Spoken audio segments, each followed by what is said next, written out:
बहुत समय पहले एक विशाल जंगल था जहां सिंघन नाम का एक शेर राज करता था। वह न केवल ताकतवर था बल्कि दयालु भी था। जंगल के सभी जानवर उसे राजा मानते थे क्योंकि वह जंगल में शांति बनाए रखता था। एक दिन जंगल में जग्गा नाम का एक धोखेबाज शिकारी आया। वह जानवरों को मारकर उनका व्यापार करता था। उसने जंगल में जाल बिछाए और कई जानवरों को फंसा लिया। जब सिंघन को पता चला तो वह तुरंत अपने साथियों के साथ वहां पहुंचा। सिंघन ने शिकारी को जंगल से भगाने की कोशिश की, लेकिन जग्गा ने एक भयानक चाल चली। उसने सिंघन के छोटे भाई को पकड़ लिया और कहा, अगर तुमने मुझे रोकने की कोशिश की तो मैं तुम्हारे भाई की जान ले लूंगा। सिंघन फौरन हमला करना चाहता था, लेकिन अपने भाई को बचाने के लिए उसे रुकना पड़ा। लेकिन जग्गा ने छल से सिंघन के भाई को मार दिया और भाग गया। यह देखकर सिंघन गुस्से से कांप उठा।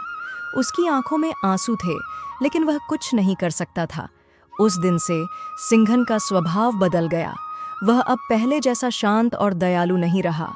वह बदले की आग में जलने लगा। उसने कसम खाई कि वह जग्गा को ढूंढकर उसके पापों की सजा देगा।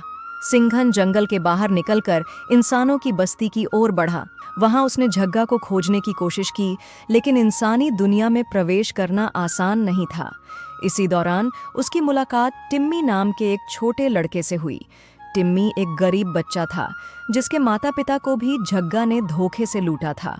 जब टिम्मी को पता चला कि सिंघन भी जग्गा को ढूंढ रहा है तो उसने उसकी मदद करने की कसम खाई।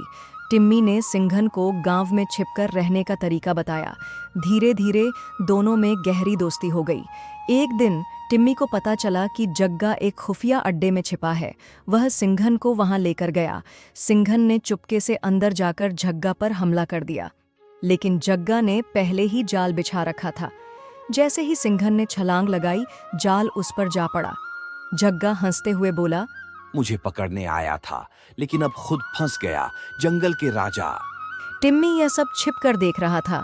जैसे ही जग्गा बेफिक्र होके अपनी बंदूक लेने गया, तभी पीछे से आकर टिम्मी ने सिंघन को उस जाल से बाहर निकल दिया। जैसे ही सिंघन बाहर आया, उसने जग्गा पर जोरदार हमला किया। इस बार कोई चाल नहीं चली।